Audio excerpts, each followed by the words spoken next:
Hi there, I'm Justin Pritchard. This is the new Ford Ranger. You've got some questions, and that means that I've got some driving to do. Let's go. It's back, and mostly this new age Ranger is a reincarnation of a past sales superstar that has a lot of good stuff going on. Like the old Ranger and Mazda B series twins from days gone by, this new unit offers shoppers a pickup choice that's smaller, easier on fuel, and more maneuverable than a bigger rig, though it shares plenty with its big brother, the F-150, including the EcoBoost badge, the 10-speed automatic, and more. Ranger and F-150 are even torture tested by the engineers side by side. But if that F-150 is a little too big or pricey or difficult to park in the places you go, something like this might do ya. Downsizing is in and smaller sells. Used to be that if you needed a little truck to haul a little boat trailer, you bought a great big truck. That might be wasteful, which isn't so trendy these days, and so expect to see more smaller pickup options like this. So you'd consider one of these alongside machines like the Frontier, Colorado, Canyon, Tacoma, maybe even the Honda Ridgeline. And none of these is the best or the worst choice, but each has various pros and cons that dictate how well it will work for your specific lifestyle and needs. And if those needs include good ride quality, a really good powertrain, and almost all of the high-tech goodies you like, you'll probably find this new Ranger to be worth a look. Let's start under the hood with what I figure is probably the best part of this machine, the powertrain. This 2.3-liter 4-cylinder turbocharged EcoBoost engine is small but mighty. You get 270 horsepower and a generous 310 pounds of torque, available from very low revs thanks to that turbocharger. It's the smallest pickup truck engine going, but it's also the torque output leader in this segment. And remember that torque is the all-important figure when you're moving something heavy, like say a truck and a trailer. From the driver's seat, lots of pull with minimal throttle, very few revs required, and that means it feels more effortless and runs more quietly more of the time. And the 10-speed automatic just makes all of that work better. You get better acceleration, lower cruising revs, and with more gears, it's smaller, smoother shifts, and the whole thing feels more refined more of the time. If you're coming to Ranger from any other smaller pickup on the scene, you'll likely not be left wanting for more power. All said, I'm happy to tell you that overall this is the snappiest, quietest, and most refined powertrain in this segment right now, and don't be too freaked out by the whole 10-speed transmission thing.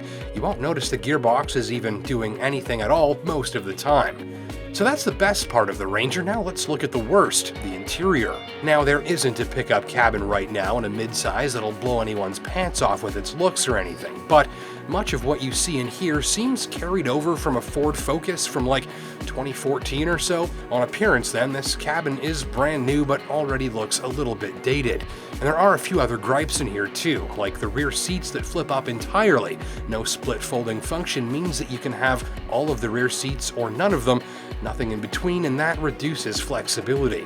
Also, the lower center stack controls are hard to read and hard to see at a glance since they're down here where it's fairly dark and the labels are printed fairly small on each button. No gripes about the central command interface though. It's logical, responsive, and intuitive to use in just a few minutes.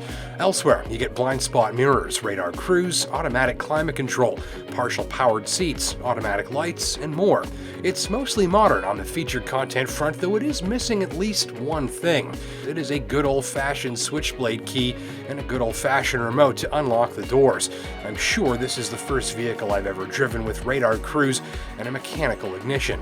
Entry and exit require a little hop, and once on board, the cabin is sufficient for 4 adults if you've got those rear seats folded down, but do remember this is not an F-150 and the cabin is roomy enough, but that's about it.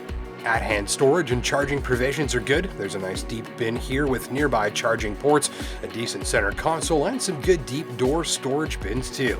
This tester is the FX-4, which is the one you buy if you'll regularly go off-road. It adds upgraded tires, skid plates, off-road tuned shocks and suspension bits, and every off-roader's favorite feature, a Dana rear axle that features push-button diff lock for extra bite when the going gets greasy. There's also shift-on-the-fly 4x4 and no shortage of terrain management software that can instantly optimize various vehicle systems for use in specific terrain like grass, mud, or sand. Trail control further is like cruise control for the bush. Set it to, say, 3 kilometers an hour, and the Ranger handles throttle and braking to maintain that speed no matter the traction or incline, so you can just focus on steering. And that's easy, since at low speeds the steering is light and lazy. You can literally point this around with one finger, and the effort and feel are consistent in your hands no matter the surface. So you might say, there's hardware and software galore that's all deployed to give you some added confidence and get you out exploring the trails. And while you're there, on or off the road, you'll likely find the ride to be pretty well done. Even with the beefed up FX-4 suspension, Ranger keeps ride quality nicely in check, and it's only on the rougher, harsher roads where you start to feel that rigid pickup truck jiggle beneath you. On smooth roads and highways, you mostly feel like you're driving a big, tall, heavy car, and on rough roads and trails, you're getting jostled around a little, but it feels very durable and tough. Most pickup truck fans will find the Ranger rides just how they like on any surface, though you might want to skip the off-road package if you find the FX-4 shocks to feel too stiff. Passing and merging power are excellent, and this truck really scoots when you ask it to, even if the engine is nothing much to listen to. On the highway, noise levels are kept nicely muted, and the steering feel thickens up enough to lock you into your position between the lines, but without feeling too labor-intensive when you need to steer.